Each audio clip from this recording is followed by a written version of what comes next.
নমস্কার, শাহ ফ্যামিলি টুতে আপনাদের অনেক অনেক অভিনন্দন এবং স্বাগত জানিয়ে আবার একটা নতুন ভাগ আমি শুরু করছি। আজকে ভোর 5টায় উঠেও একটু সময় পাইনি যে আমি ভিডিওটা শুরু করি। তো স্নান টান করে ব্যাগ তো গুছিয়ে নিয়েছিলাম কালকে। এই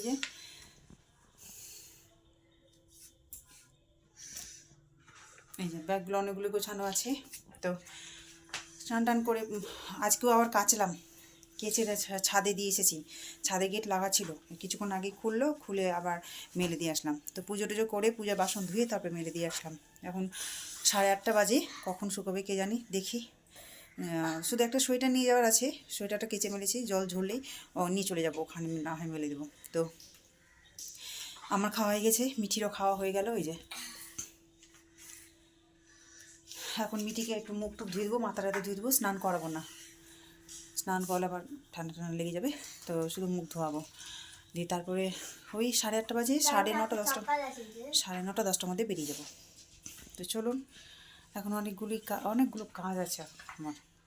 ওর মাথাটাতে ধোয়াবো। সেই জামা কাপড়গুলো শুকোলো না, 9টা বেজে গেল। এখন ঘরে মেলে দেবো, শুধু উপরে সোয়েটারটা নিয়ে যাবো, রাত্রেবেলা আমার বড় গায়ে দেবে, সেই জন্য। তো চলুন, যেটুকু শুকিয়েছে আর না শুকিয়েছে। এখানে মেলে দিই, একদম আধ শুকা হয়েছে। 1 ঘন্টা থাকলে না শুকাতে, কিছু করার নেই। অনেকভাবে মেলে দিয়ে যাবো, ঘরে মনে 2 দিন ধরে শুকাবো।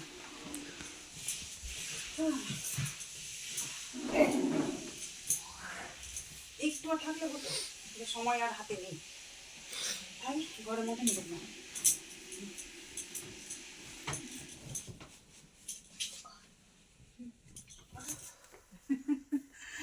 তো এই যে রেডি হয়ে গেছি, ব্যাগ ট্যাগ নিয়ে নিয়েছি। মিঠি একটা ব্যাগ নিয়েছি, আমি একটা ব্যাগ নিব, আর সৌমিক একটা ব্যাগ নিব। তো আমরা রেডি হয়ে গেছি। এখন ঘড়িতে বাজে 9টা বেজে 20, 9:30 10:30টার মধ্যে পৌঁছে যাবো, যত দূর আসা হোক। তো যাই হোক, তো চলুন।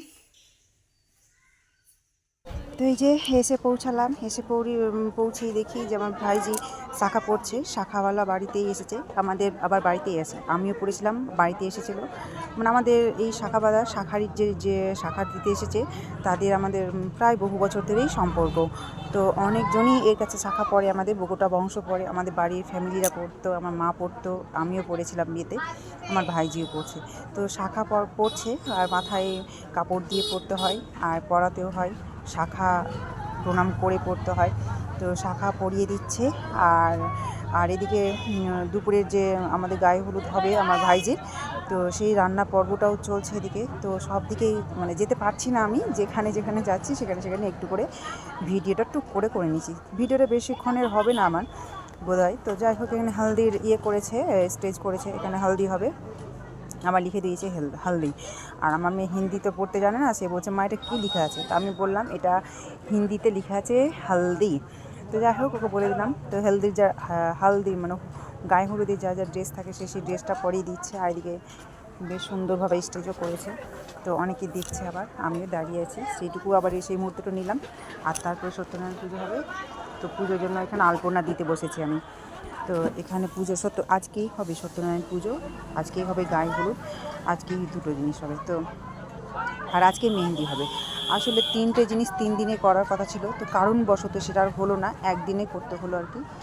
সেটা ওই জন্য একদিনে করা 3টা জিনিস একদিনে করাতে বেশি কাজটা ভীষণ চাপেরই হয়েছে। 3 দিনে করলে একটু হালকা হালকা হতো, তো ওই জন্য একদিনে হচ্ছে। তো আমি এখানে আলপনা দিতে বসেছি, আলপনাটা দিয়ে নিচ্ছি। এখানে সত্যনারায়ণ পুজো হবে সেই জন্য, আর এখানে গায়ে হলুদ হবে আবার। তো আগে সত্যনারায়ণ পুজো হবে, তারপরে হবে গায়ে হলুদ, আর রাত্রে হবে মেহেন্দি। তো এখানে সত্যনারায়ণ পুজোতে বসেছে। আর সত্যনারায়ণ পুজো খুব তাড়াতাড়ি সারলো, কারণ আবার একটা জায়গায় যেতে হবে আমাকে। আমিও এসে ভীষণ কাজে চাপে পড়ে গেছি। আর এই দেখুন, সত্যনারায়ণ পুজোর পরে আমি আর আমার বৌদি গেছিলাম একটা কাজে, বেশ কিছুক্ষণ ওখানে ছিলাম, 3-4 ঘন্টা। তো তারপরে এসে গায়ে হলুদের জন্য রিয়া বসেছে, গায়ে হলুদ পর্ব সারার জন্য।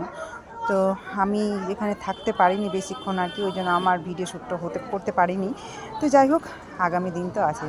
তো এখানে যে গায়ে হলুদের জন্য সবাই এক একে খাওয়াচ্ছে, যেটা নিয়ম আর কি, আইবুড়ো ভাত। এই হচ্ছে বিয়ের আগে আমার ভাইজির শেষ আইবুড়ো ভাত খাওয়া। এটাই হচ্ছে ছেলে হোক মেয়েদের হোক নিয়ম।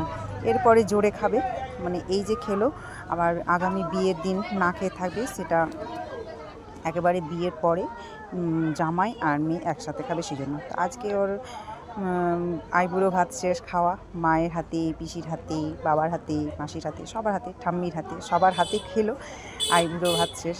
এরপরে বিয়ের পরেই খাবে আর কি। এটাই কি নিয়ম বিধাতার সৃষ্টি, তাই না? নিয়ম অনুযায়ী চলতে হবে আর রক্ষা করতে হবে। তো একে একে খাওয়ালো, আমিও খাওয়ালাম, সবাই বসে আছে। আর বেশ একটা মজাদার অনুষ্ঠানও হচ্ছে, সবাই মিলে অনুষ্ঠানও করছি, আর ভালোও লাগছে। তো এই তো হলো বিয়েবাড়ির পর্ব। আর এখানে সবাই পায়েস খাওয়ানোর পরেই যে শেষ বিয়ের আগে আইবুড়ো ভাত যেটা খাই, সেটা মেয়েকে নিজেই খেতে হয়। তো এইখানে হচ্ছে এই যে 7 রকমের ভাজা দিয়েছে, ডাল, মাছের মুড়ো, মাছ ভাজা, পায়েস, দই, মিষ্টি সবই দিয়েছে খেতে। তো ও একা একাই খাচ্ছে, আমরা চারিদিকে আছি আর কি। এটা বাবা মারা খাইয়ে দিতে হয় না, এটা মেয়েকে নিজেই খেতে হয়। তারপরে তো আসছি এই যে মেহেন্দি, আর রাস্তার ধারে বাড়ি, তো ওই জন্য গাড়ি ঘোড়া সবটারই আওয়াজ হচ্ছে। এখানে মেহেন্দি পরাতে বসেছে। তো এই সবুজ শাড়ি যে পরে আছে সেটা হচ্ছে আমার ছোটো বৌদি, সেটা হচ্ছে রিয়ার কাকিমা। তো এখানে মেহেন্দি চলবে প্রায় 12টা 1টা অবধি। এখানেও লেহেঙ্গা পরেছে, আর গায়ে হলুদে শাড়ি খুলতে হয় না, শাড়িটা ভেতরেই আছে, তাই একটু মোটা সোটা লাগছে আর কি। তো এখানেই ব্লগটা শেষ করছি।